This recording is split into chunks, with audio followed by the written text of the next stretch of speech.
Mom loved the beach. We would go every weekend in the summer. She was fun. She was spunky, a young mom. My name is Angelina Fernandez, and Stephanie Fernandez is my mother. Angelina is my everything. I really can't imagine anything without her. Just remember feeling the joy when she would tuck me in at night and give me the nighttime kiss. I feel like I've done a pretty good job with raising her. She wanted to have like that picture-perfect all-American dream family with a nice house and kids. Who are these two people? The lady is my mom, and the man is Andrew Wagner. My mom met him when I was 6 years old. It's been said that you would call him your stepdad. Is that true? Yes. He had really nice eyes. He was very handsome.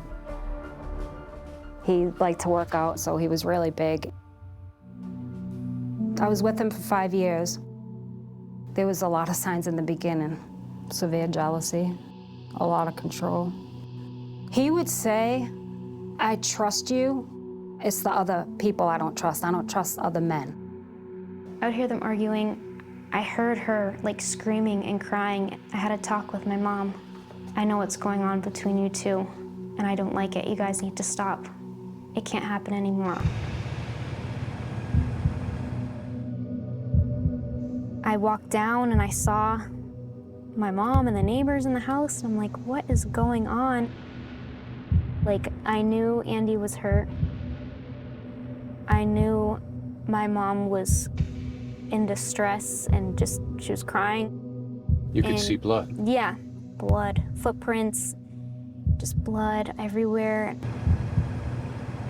It was shock, like I didn't even know what to think. I just remember wanting to make sure my mom was okay, because I didn't know where she went.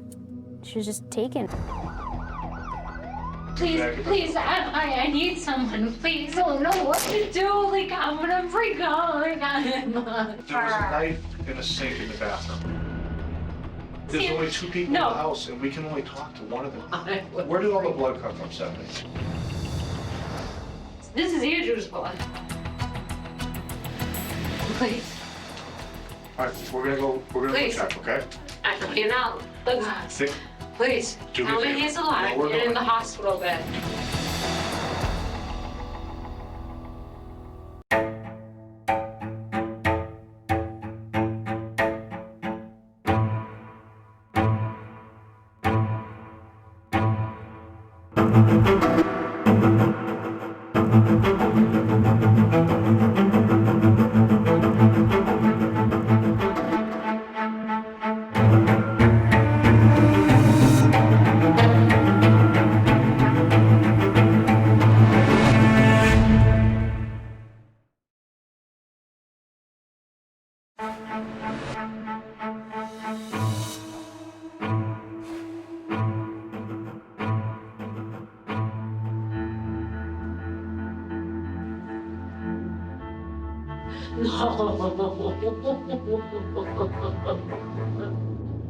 I don't know what's gonna happen. Please tell me if he's okay. No.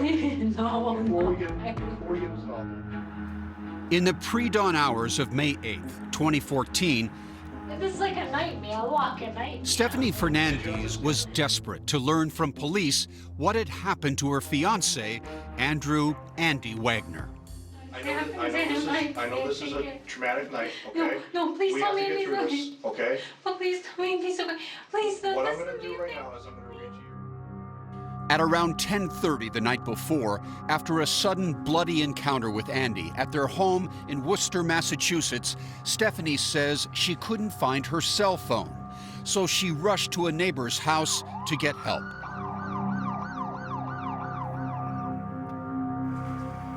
It's coming up on the left. Which house? Right here on the left. Stephanie's daughter, Angelina Fernandez, now 20, was just 11 years old that night. Where was your bedroom? But no, upstairs. But can you still remember? Yeah, it's like pictures. So I was sleeping and I heard the door slam shut and it woke me up. And then I just heard my mom from outside, "Help me, someone help me." And then I just hear my mom screaming and crying. When you looked from that balcony down and could see your mother and Andy. There's blood everywhere. And then I saw them giving CPR on him. I just remember my mom, and then she spotted me upstairs and she pointed at me and she was like, "Someone get her, someone get my daughter." Police took Angelina to a relative's house. Andy was rushed by paramedics to the hospital. Police took Stephanie to the station, where she was led into an interrogation room and interviewed for almost 3 hours. Okay? No, please We tell have me to he's get through this, okay. okay? Oh, please tell me he's okay. I can't even talk. Like, he's my life. It doesn't even matter. Like, I love him so much in her. I don't, no. I don't know what to do. Like, I'm gonna freak out. Like, no. Sit down for a Stephanie. There you go. I don't want to hear nothing. I don't want to hear nothing. And if anything bad happened to my family, no, please don't tell me. I know I look psycho. Please. Stephanie, just for right now, I just want to get some basic information. Okay. Detective William Perro led the questioning. Before we talk about the incident that occurred tonight, I have to read you your rights. Okay. You have the right to use a telephone to contact an attorney. Do you understand this right, Stephanie? Right now, we can't talk to Andrew. I can talk to you, okay? Why can't you talk to him? Because he wasn't. The officers press on, telling Stephanie that Wagner is in the hospital. Stephanie appears to settle down a bit. Well, something did happen. You're covered in blood. No. Oh, yeah. Well, you have a lot of blood on you, and that's, I would assume that's Andrew's blood? Yes, this is Andrew's blood. No. Stephanie changes into a white cover-up, and 2 hours into her interview, finally learns Andy's fate.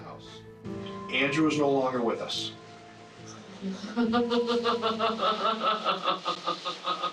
And there's a reason why that happened, but we don't know that reason yet.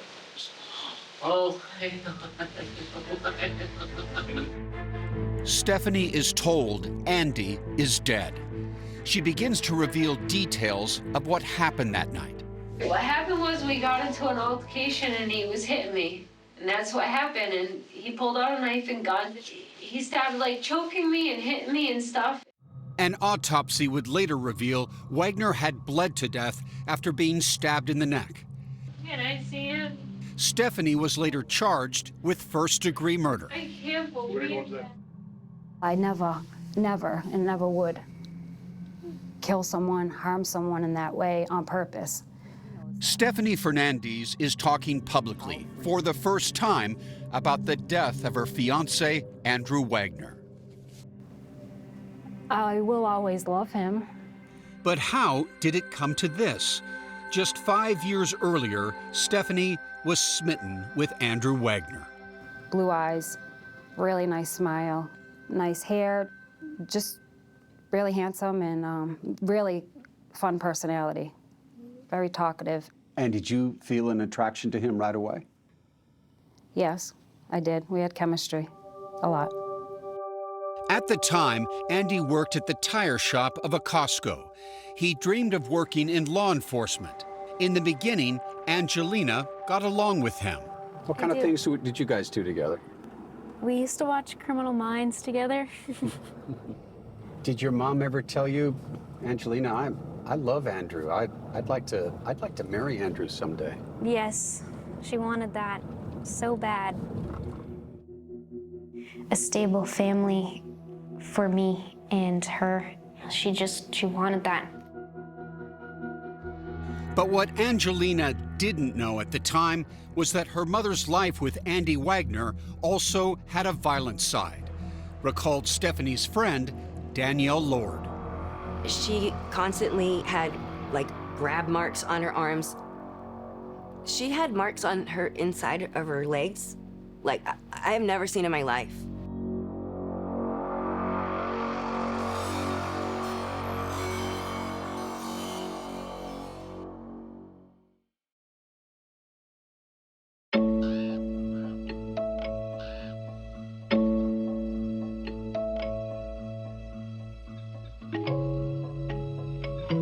The little girl is me, and my mom is next to me, Stephanie Fernandez. So tender and loving, and she was high energy, and I was like her little sidekick.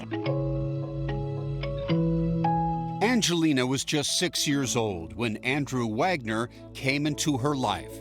She remembers good times at the beach, family gatherings, and vacations.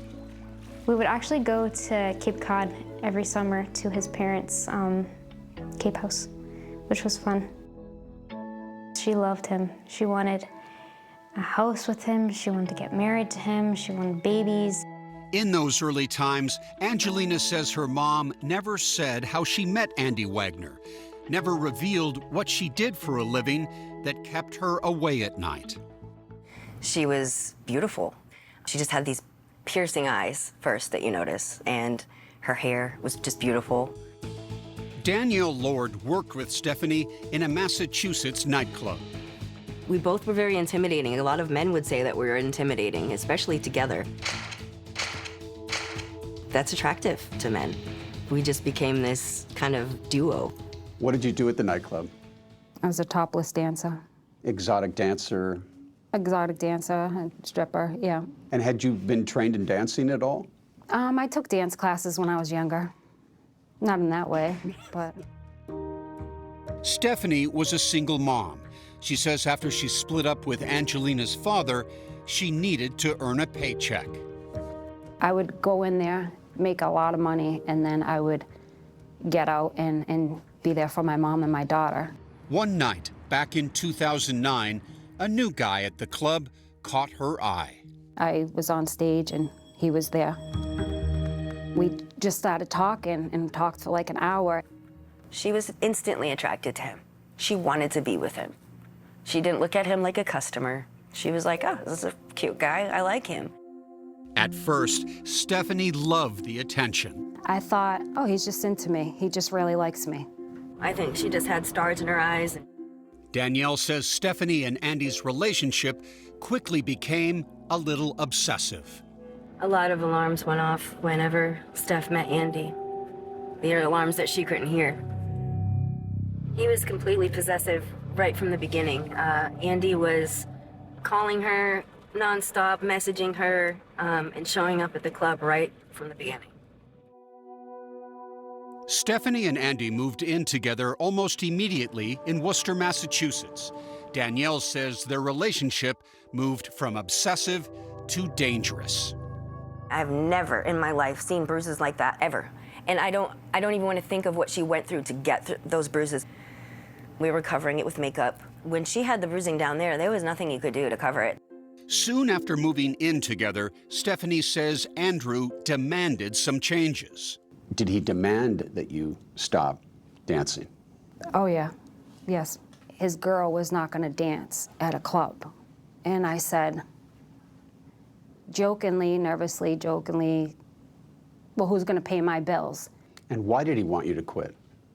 Because of the attention, the men, taking off my top in front of men.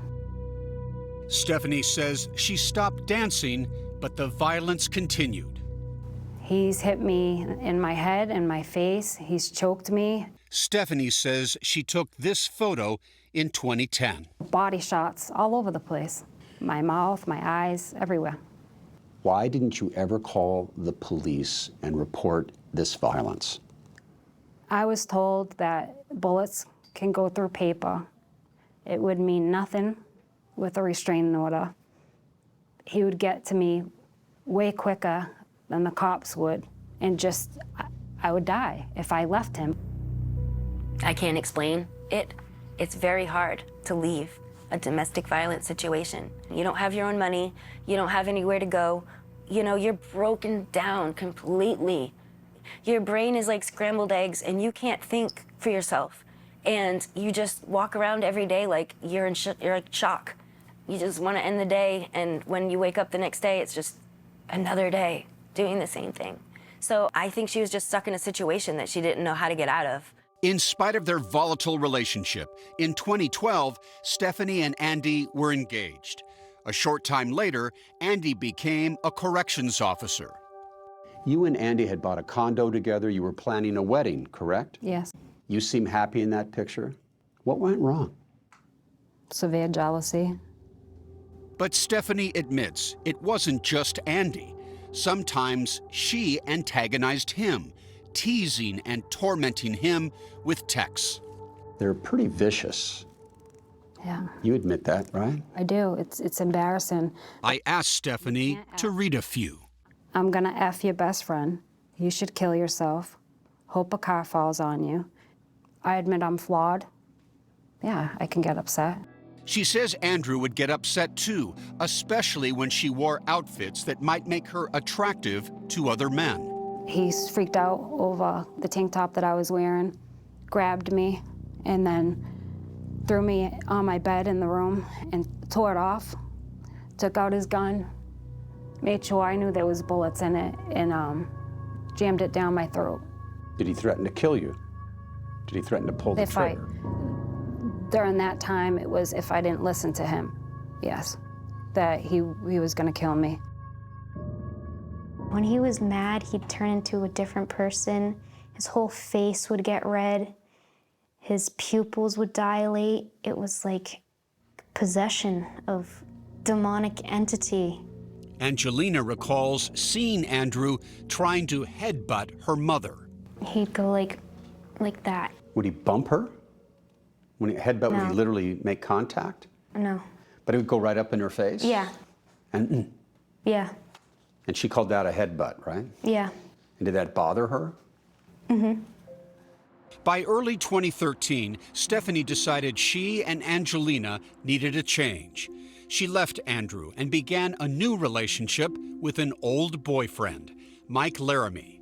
I left Andy to get away from the abuse and a number of things. Stephanie says both men knew about each other. What I did with Andy, Mike knew about. What I did with Mike, Andy knew about. She says Mike treated her very well. He spoiled me in every way. He would carry me into bed if I fell asleep on the couch. And just months after they got back together, Mike proposed, and Stephanie accepted. Mike brought me to Niagara Falls. He did take out the ring and asked if I would marry him, and I did wear the ring. Both men knew that you were engaged to the other man. Yes. About a month later, Laramie says he broke off the engagement. Stephanie got back together with Andy, but she says it was more out of fear than love. If I didn't go back with Andy, he would have killed Mike, or definitely myself if I didn't go back with him. He never would have let me live. Once Stephanie was back, she says the cycle of abuse resumed. Just 3 days before his death, Andy texted her.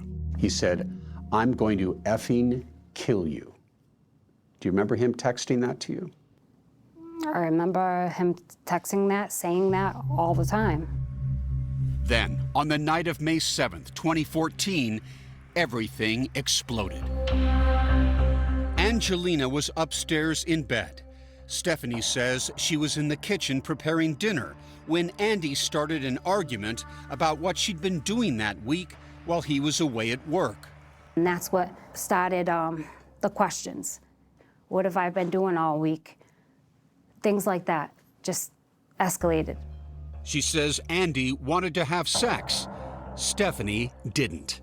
He was punching me in the head, trying to pin me down, trying to remove my pants. Then she says he pulled out a gun and tried to pin her against the couch. I was in fear of my life. I was trying to get away. Stephanie says she grabbed this knife to scare him. What unfolded would soon end one life and destroy another. It just was so quick. He just charged at me, went to headbutt me as he always would do. How were you holding the knife? Like this. Show me. So you have it up, and he's coming at you, right? Yeah. And what happens? That's when I'm like, stay away from me. Stay away from me, as he's screaming, I'm gonna kill you.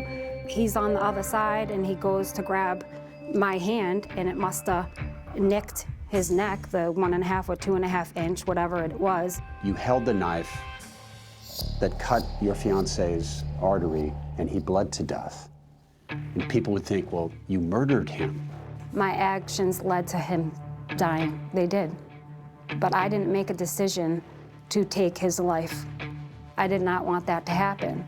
But if it wasn't him, that would have been me in the ground. Hear more from Angelina and learn more about the case at 48hours.com.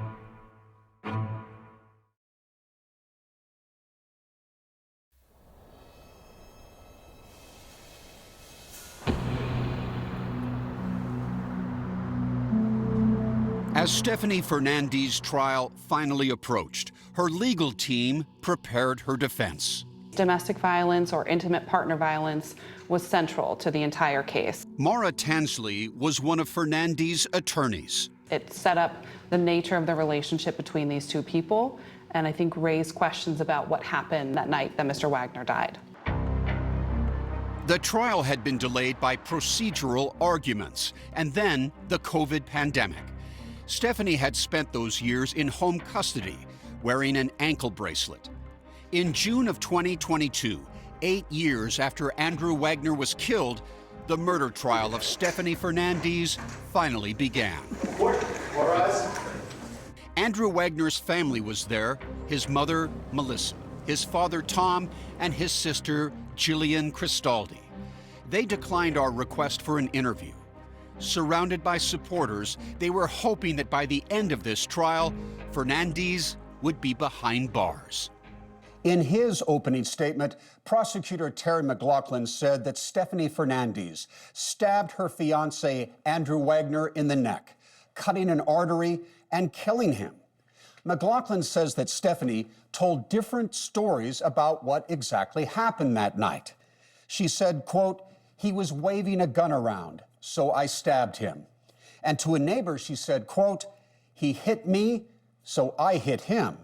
And McLaughlin said Stephanie had fits of rage and that she was the aggressor. Lead defense attorney Peter Ettenberg told jurors that Andrew Wagner was, quote, 189 pounds of fury and frustration, who violently came at Stephanie and said, quote, "I'm going to kill you." Ettenberg says Stephanie thought she would be killed, so she acted to protect herself. We believe that when he grabbed her hands and went to go and headbutt her, he pulled, and that pulled the knife into his neck. But prosecutors presented witnesses who testified Stephanie has a long history of violent outbursts. Assistant DA Julianne Carcasinas. How many times did you see Ms. Fernandez strike Mr. Wagner? Multiple times, ma'am. This is Daniel DiStefano. He was a friend of Wagner's and a former police officer. He says he saw Fernandez hit Andy at a wedding reception back in 2010. And can you please tell the court where Ms. Fernandez hit Mr. Wagner? She very precisely struck him in the face and the head with the closed fist.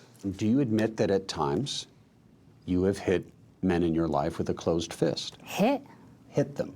No, I hit Andy once. He punched me in the head. I punched him back. And Stephanie's former fiancé, Mike Laramie, testified. He told the court that Stephanie pulled a knife on him at his home. This is audio of Laramie's testimony. All of a sudden I heard a ching of a knife coming out of the butcher block, and I came inside and I hit it out of her hand. And there was another knife incident. She went to my dining room table and she was going to carve it up, and I was afraid for my life. I grabbed the chair and I wasn't going to let her come near me with it, and she stabbed the chair with it like 3 or 4 times. After this happened, what, if anything, did you do? I grabbed all the knives and I got rid of them. The things that, like, Mike Laramie said are not true. You never came after Michael Laramie with a knife in your hand? I never did. You never damaged his furniture with a knife? No, I did not. As Stephanie's defense began, they called an unusual witness. My name is William Perro. I'm a Worcester police sergeant. The detective who interviewed her the night Andrew died. The defense showed the jury that police video, a video the prosecutors had decided not to show. In that interview, Detective Perro points out Stephanie's bruises. I look at the bruises on you, okay? And they're not old. Tell me They're it's not, okay. and they're not old bruises. I mean, they're fresh. The fact that there are fresh bruises on her, that's consistent with how she described Andrew Wagner grabbing her and coming towards her. I don't know what else would be better to lay the foundation that she was acting in self-defense. You have bruises on your face, on your arm, on your body. I can see them, Steph. Prosecutors show Perro photos taken that night. He says he sees a bruise on her arm, but not on Stephanie's face. And do you see any injuries to the defendant's face in this photograph? Objection, Judge. Overruled. I do not. And do you see any injuries to the face of the defendant in this photograph? I do not. The prosecutor suggests that during that interview, he may have been playing Stephanie. Some of your questions or comments are designed to get the person you're interviewing to drop their guard and or talk to you, correct? Yeah, to show empathy and to relate to me. You want them to start talking, correct? I do. Two people fought that night back in 2014, and only one survived. The defense decided they had no choice but to put Stephanie on the stand. The truth, the whole truth, and nothing but the truth. So help you God to do so. Her defense attorneys walked her through the hours leading up to Andy's death. We tried being intimate. That morning? Yes. Okay. And did it happen? No. She says Andy became angry when she made fun of him. I made the comment as I got out of bed walking into my bathroom, and he came in there and smacked me a few times.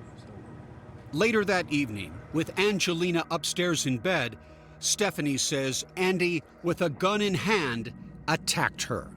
Hit me in the head with the gun, choked me, and he wanted sex. Somehow we were on the floor and I was crying and I ended up getting away and I ran screaming in a way like, don't come near me, don't come near me. And he was screaming, I'm gonna kill you, you When I ran and I kept on saying, don't come near me, don't come near me. Did he listen to you when you said that? Or did he keep coming near you? It happened so quick where I ran to the kitchen. I picked up a knife and held it and said, don't, like screaming anyways the whole time, don't come near me, don't come near me. Andy ran right to me and said, give me the knife, you and put his hand on my throat and grabbed my hand and it went to headbutt me. And he went, Steph, I think I got stabbed. I just stood there, I was in shock. I think we both were in shock.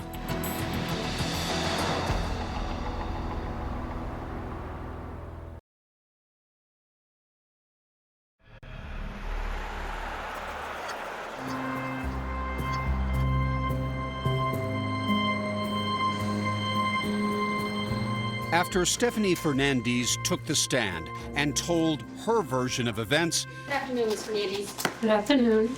the prosecutors got their turn to challenge her, as Assistant DA Julianne Carcasinas zeroed in on Stephanie's history with men. You claim that you were a loyal woman. Isn't that correct? Correct. Now, were you loyal to Andy when you cheated on him with Mike? Yes or no? I didn't cheat on him. Mike was Mike Laramie. Now, July 26, 2013, you were in Niagara Falls. Isn't that correct? Correct. And you accept a $44,000 engagement ring from Mr. Laramie while on that trip, isn't it correct? That is correct. I put it on my finger, yes. Do you get engaged to all your guy friends? No. On Stephanie's second day on the stand, May proceed. the prosecutor tried to pick apart her account of the day Andy died.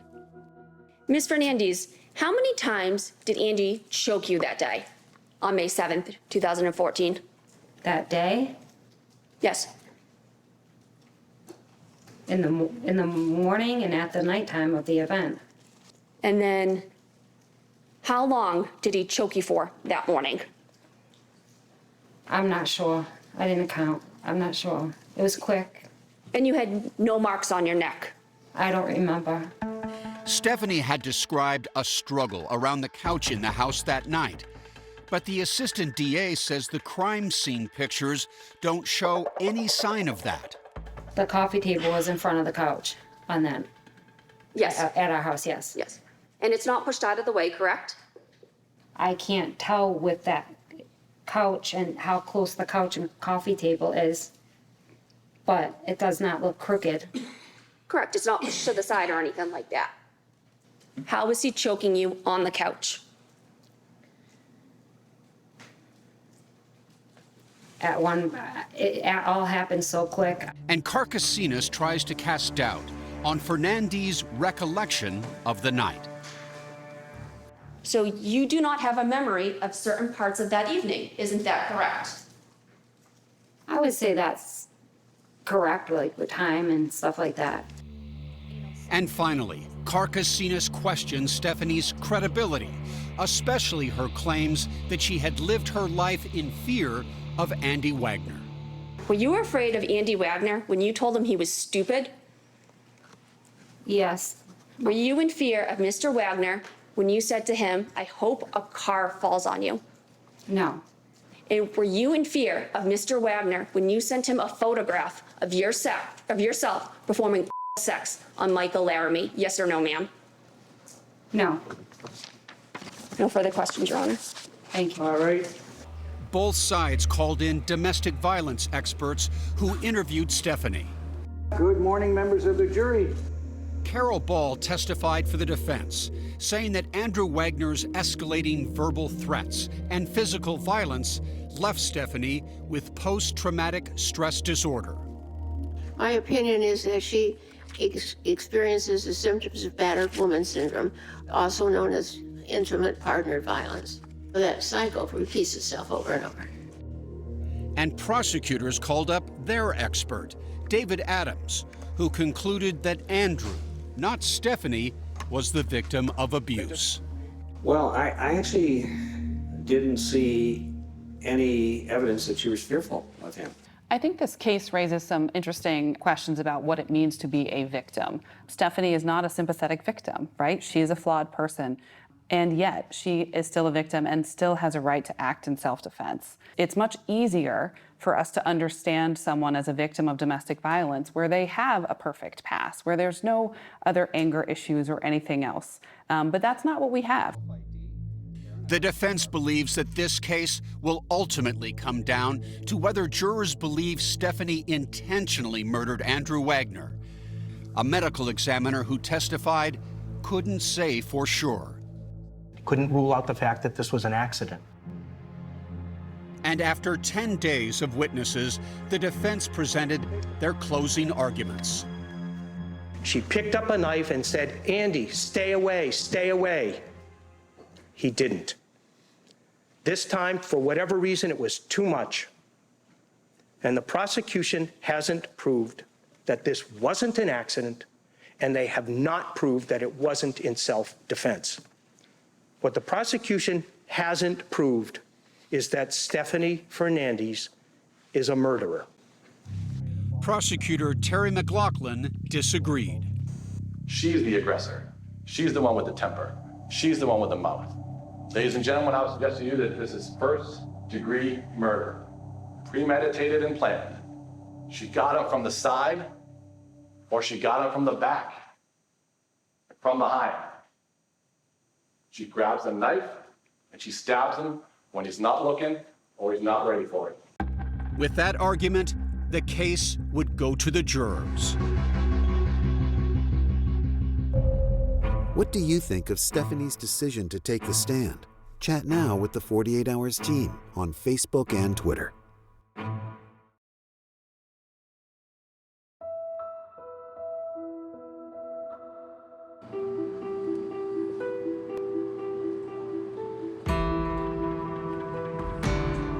If convicted of first-degree murder, Stephanie Fernandez could face life in prison.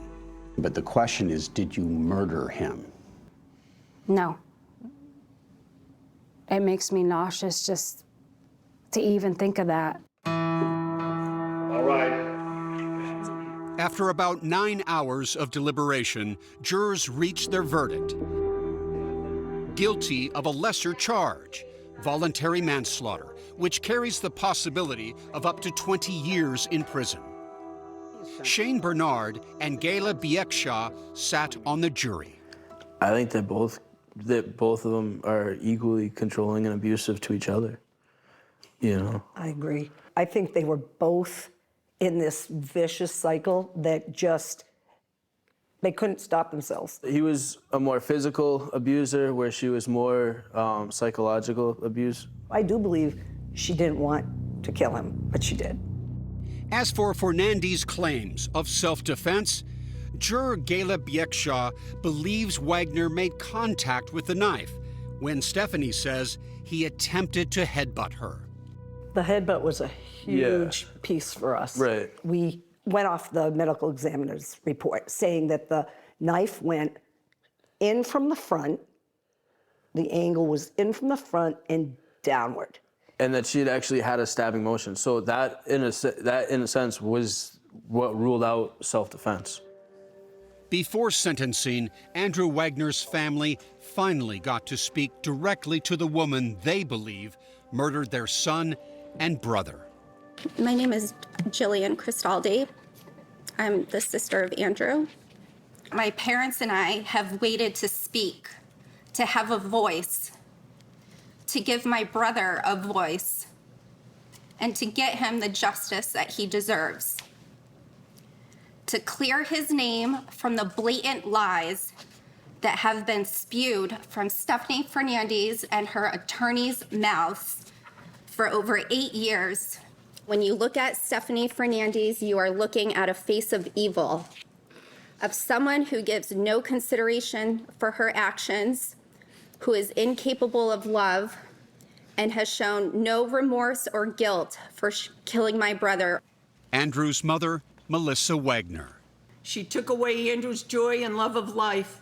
She took away all of Andrew's family and friends. She took away Andrew's dreams of a family of his own.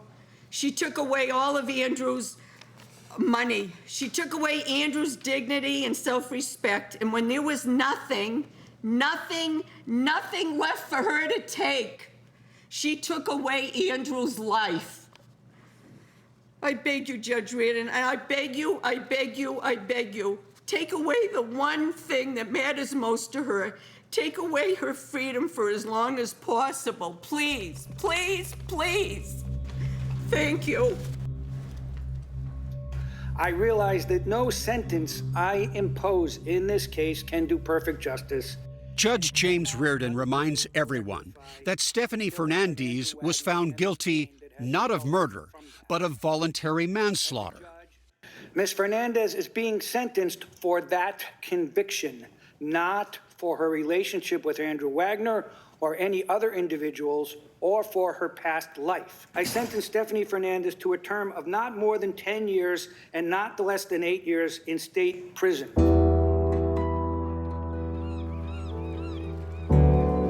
After all this, according to what you have said, Andrew struck you, choked you, threatened you with a pistol. Do you still have some sort of emotion for this man? Some sort of love for this man? I do. I know it bothers a lot of people. I will always love him. Stephanie says the night Andy died could have been avoided. Maybe the night wouldn't have happened if I got him help, if I got us counseling, if I got him therapy. Angelina, why did this happen? Because he was abusive and my mom was his victim. But his family blames your mother for that. They're gonna believe what they wanna believe. I can't imagine the pain they're going through. I don't think they wanna see their deceased son that way, so they're trying to blame my mom for all of the wrong he did towards her. Angelina is now studying to become a forensic psychologist, and she hopes to work with victims in court and with children. Angelina says she looks forward to the day she'll be able to reunite with her mom. When she's out of jail, she'll be able to see all of my successes, and she'll be able to see everything that I've accomplished. I want to accomplish all of my dreams so my mom can experience the happiness afterwards.